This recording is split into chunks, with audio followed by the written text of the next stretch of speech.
সুপ্রিয় দর্শক, স্বাগত জানাচ্ছি আরও একটি পর্বে। আমরা এই মুহূর্তে আছি নেত্রকোনা বিশ্ববিদ্যালয় তথা বাংলাদেশের সব থেকে বড় পাবলিক বিশ্ববিদ্যালয় নেত্রকোনা বিশ্ববিদ্যালয়।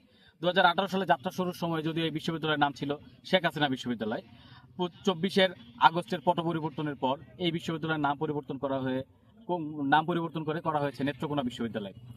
4টি বিভাগ নিয়ে প্রায় 650 শিক্ষার্থী নিয়ে অস্থায়ী ক্যাম্পাসে পরিচালিত হচ্ছে বিশ্ববিদ্যালয়ের সকল কার্যক্রম।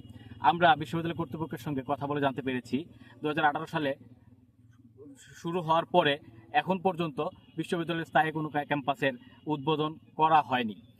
আগস্টের পট পরিবর্তনের পর সম্পূর্ণ কার্যক্রম বন্ধ রয়েছে, বিশ্ববিদ্যালয়ের উন্নয়ন কার্যক্রমগুলো বন্ধ রয়েছে। বিল্ডিং যদিও এখানে 4টি 4তলা ভবন এবং 10টি 10তলা ভবন নির্মাণ করার কথা, একটি ভবনও এখন পর্যন্ত দৃশ্যমান হয়নি।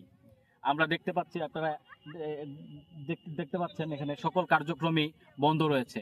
তারা এই বিষয়েও সন্দিহান আরেকবার কবে এই বিশ্ববিদ্যালয়ের কার্যক্রমগুলো চালু হবে। যদিও নির্মাণ কাজ বন্ধ আছে, কিন্তু থেমে নেই পর্যটকদের আনাগোনা। নেত্রকোনা জেলাতে তেমন কোনো পর্যটনের স্থান না থাকায় নেত্রকোনার শহরের মানুষজন এই বিশ্ববিদ্যালয়ের আঙ্গিনাটাকে নিজেদের পর্যটনের এক জায়গা করে নিয়েছে নতুন করে। তারা প্রতিনিয়তই শত শত হাজার হাজার পর্যটক ভিড় জমাচ্ছেন বিশ্ববিদ্যালয়ের এই বিরান ভূমির সৌন্দর্য উপভোগ করার জন্য।